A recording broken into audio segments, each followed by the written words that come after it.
I'm Judy Nairn. I'm the Executive Director here at Hospice. And today was a great day because we were able to bring Unwrapped in to demonstrate for a lot of our clients in the community your talent and your expertise in music and art and theater. And I know that everybody really, really enjoyed it. We have done for 30 years, we've done what we call community outreach hospice services. So we support people in the community who have a life-limiting advanced illness and coping with that at home. And so we provide a lot of volunteer supports to them at the home, but we like to bring them into the building for special occasions.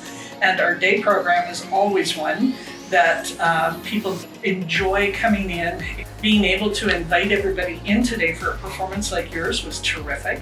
It was lots of people from the community who don't get an opportunity to experience things like this, and they really, really enjoyed it. It gives them a lot to talk about for weeks afterwards.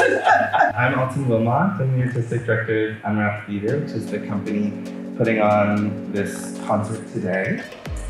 We're a company in the region, and we help support the development of artists in their long-term practice. So we support them in creating new works and creating works over time. I think what's really important, and one of the things that we've been working on over a number of years now, is how we can use the arts to help open up conversations for people around difficult subjects like end of life. I get a lot of, well, that must be so sad. And oh, how can you do that work? And I keep telling people, this is actually a very joyful place to work. People are very focused on quality of life. You know, something in an illness that when you get that diagnosis, it really causes you to look at what's really important. And but it's a scary topic for people. And so we have been working for quite a while now on how do we open these conversations in ways that isn't scary for people, that actually just causes them to reflect on what's important in my life right now. What do I really want to concentrate on? Which is a good thing to do whether you have an illness or not. Well, I guess you would consider me one of the continuing artists that you support. Unlike Edith, I don't have a composing bone in my body, but I like to play the piano, and I play the organ a lot more these days. When you're also an organist, most of your chance to play is in a church. For me to have an audience and be a part of this, and Michelle and I have been playing together for many years. Sometimes we drink more coffee than our time at the piano, but it's a pleasure to be a part of the Summer Dreams, and we have the perfect day for it, and it's really nice to see everybody, and thank you to the hospice.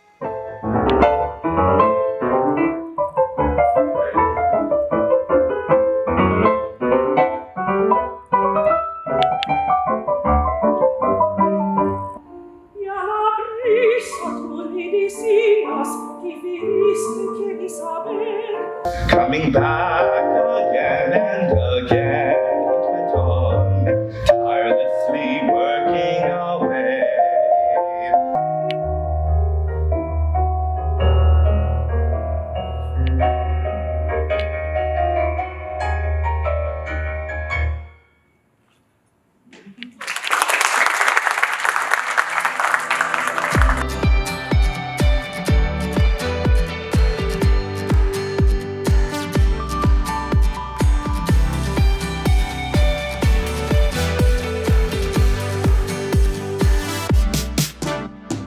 Find that the work that we do and the arts in general is a way of tapping into our emotional intelligence. Absolutely. So much of the work that we do is not only supporting the individual going through it, but supporting all of their family, and then doing a lot of broader community education, because one of the things we've learned after all of these years is that sometimes the things that make this the hardest experience for people to go through is the fact that they're so unprepared for it.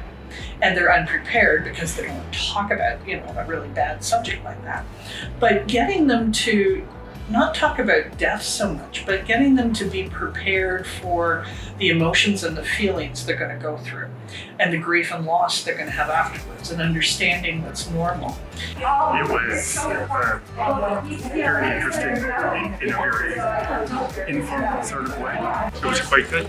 Thank you. To dive into this beautiful language and this stunning, beautiful music, it's honestly an honor to be a vessel for music in general, and to have the composer here and to be able to sing for the composer and bring her music to life was honestly such an honor. You always long for home. You grow new roots in your new land, but you always long for that. There's a lot of youth going through this, and they're totally not prepared because nobody thinks that that's a conversation the youth ever want to have, and yet youth are the ones that are going to experience this. They're going to lose parents and they're going to lose friends, but it's loss. And how do you prepare for that?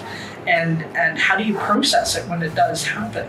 And that's where I think the arts can really help to just keep those community conversations going, so that when things like this happen to people, they can process through it in a healthy way and in a way that doesn't limit how they come out of it, and that they're better to be able to understand what they're going to experience, how they're going to experience, and then what they're going to do with it afterwards. A friend who cares is the friend who can just be with you and not try to fix things and not try to make things better, but just be present. And that's what we do for people. And the building is supposed to do that, and all of the work we want to do now with the community is helping the community learn how to be that for somebody, so that they can be present, because we can't be everywhere, but we can help people learn how to be present for other people when they're going through it, so that everybody is better prepared for something that is going to happen to all of us at some point. We just have to figure out how to get through it better, and how to get through it together. Yeah. So you know what? We may have to do some work together. Yeah. We may have to spark some arts conversations around how do we engage people in this topic in a way that is open and exploratory and it isn't scary for people.